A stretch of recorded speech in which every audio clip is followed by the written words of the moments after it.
Hi Rugby, it's Miss Cox here again. I finished reading the last chapter of Anna Hibiscus not long ago, so today I'm going to continue reading it for you and read the start of the second chapter, and then Mrs. Bowie will finish the end of the second chapter because Mrs. Bowie hasn't been very well, which is really sad. So she's been at home making sure she gets a bit better so that she can help me read the rest of this story. So we've sort of waited until she's got a bit better so that we can continue reading it for you, which is really nice. So this chapter is called Auntie Comfort. Anna Hibiscus lives in Africa. Amazing Africa. She lives in a big white house with many rooms and balconies.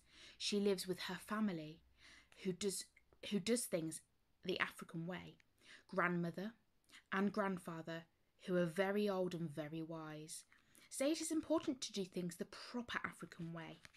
All of Anna Hibiscus's family, her mother and her father, her aunties and her uncles, her cousins and Anna herself, bend their knees to grandmother and grandfather and the other elders to show proper respect for their wisdom and their age. Anna's big cousins go to school and university, but they also work hard at home helping to wash the clothes, cook the food and look after the little cousins. Anna's mother and father and aunties and uncles drive to work in their cars. They send text messages and emails around the world and call from the market on their mobile phones to see what shopping needs doing. But the clothes they wear are made from colourful African cloth, waxed and dyed and printed. The languages they speak are African as well as English. Even Anna Hibiscus's mother, who is from Canada, does things the proper African way. Anna has seen her in photos when she was younger wearing a bikini. Now she wears bubba and wrapper like the aunties and has a suitable swimming costume like they do. When Anna's mother comes home from the office, she pounds yam and cassava in the yard with the aunties.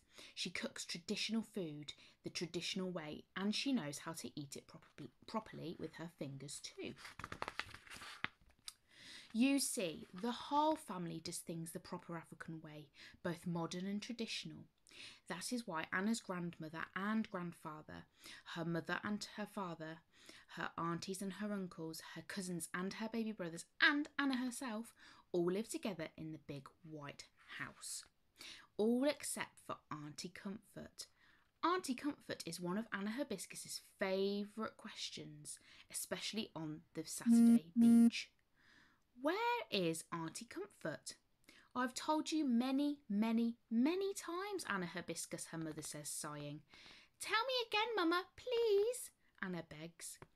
Again, again, all the little cousins shout, and all the aunties sigh. You children will tire us, they say. But Uncle Tundle, who is not yet married and who has no children and is not so tired of questions, says, Auntie Comfort is in America.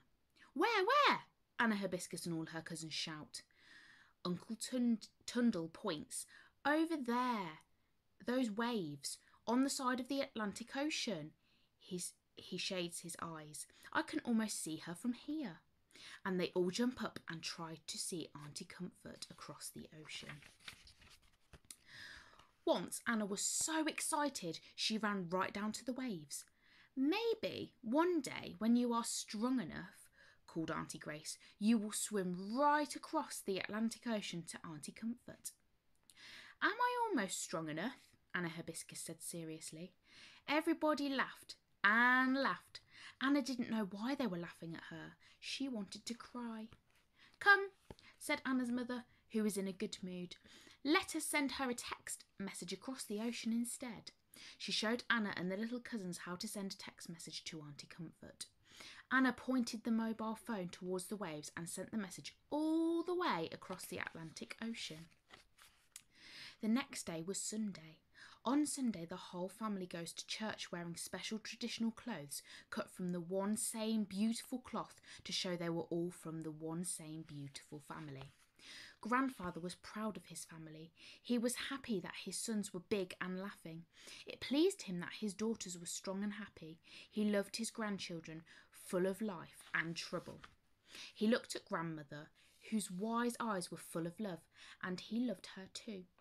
Only Comfort was missing, his youngest daughter, his Comfort. Tears came suddenly into Grandfather's eyes. Anna Hibiscus, who was standing close to him, saw his tears. What could be troubling Grandfather? He was so old and wise. Nothing should be allowed to trouble Grandfather. Anna Hibiscus went to him and put her hand in his. The next day a letter came, a letter from Auntie Comfort. "Praise God," said Grandfather when he had read it. "Comfort will visit us at last." Tears streamed down Grandmother and Grandfather's cheeks. Aunties and uncles and cousins jumped up and down, smiling and clapping and shouting. "Comfort is coming! Auntie Comfort is coming! In 3 weeks' time," Grandfather continued, "Comfort will return on holiday." And for 3 weeks, everybody, little, medium, and big, was busy working in preparation for Auntie Comfort's visit. When she came, every day would be a party. Ben's Wonderful and all the big boy cousins led home from market goats, carefully chosen by Grandfather and the uncles. They had to keep these goats tied up and eating. Miracle, Sweetheart, and all the other little girl cousins were busy every day feeding the chickens, fattening in pens. The big gas stove in the kitchen was not big enough to prepare all the food. Anna, Chocolate, Angel, and all the medium-sized cousins were kept busy collecting wood to feed the fires. Pots bubbled and boiled, and Anna's mother and auntie stirred and sweated and strained. Joy, Clarity, Common Sense, and all the big girl cousins grew muscles in their arms from pounding and pounding the yam and cassava and millet. Uncle Busy, Sunday, who was in charge of shopping and cooking and eating, did not sleep. Not at all. Soon the big fridges and freezers were stuffed full of delicious food and soft drinks, all waiting for Auntie Comfort to arrive.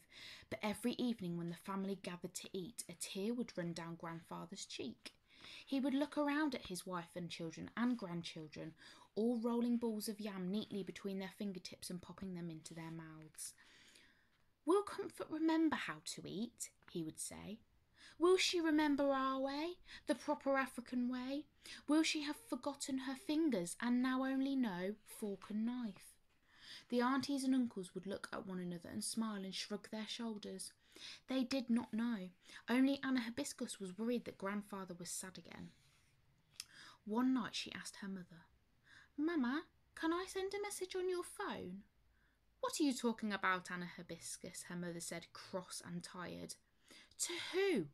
Mobile phones are not for children." Uncle Tundle heard. He saw Anna's tears. Uncle Tundle had not been cooking all afternoon and he was so tired. "Don't worry, Anna Hibiscus," he said. "You can use my phone." So Anna sent a message across the Atlantic Ocean and only Uncle Tundle knew. In those 3 weeks before Auntie Comfort came, much new cloth was bought and new clothes made for the whole family. A lot of text messages were sent back and forth between the cloth market and the house. Auntie Comfort emailed her measurements and the tailor came on his bicycle, his sewing machine strapped on the back to help with the making of the new clothes. Grandmother called Grandfather to inspect each fitting. Grandfather sighed and shook his head when they held up Auntie Comfort's new clothes. "But will Comfort even know how to tie wrapper anymore? The proper African way? Maybe she will only wear tight jean now." Angel and Chocolate and Anna Hibiscus looked at one another with eyes wide open. An auntie wearing tight jean? The boy cousins giggled. The uncles laughed. Grandmother looked worried. Anna Hibiscus borrowed Uncle Tundle's phone again. Okay, right, so I'm going to leave it there. Now, I think that hopefully Auntie Comfort's visit will be really successful and she will be able to do all of the things she used to be able to do the proper African way. So I have finished on page 51. So I'm going to let Mrs. Bowie read the rest of this chapter for you and find out how Auntie Comfort got on when she came to visit all of her family. I hope you all have a really lovely day. Please enjoy the sun while it's out, because it's still very beautiful, and I think it is going to be for the rest of the week. And stay safe, keep yourselves busy, and most importantly, stay happy.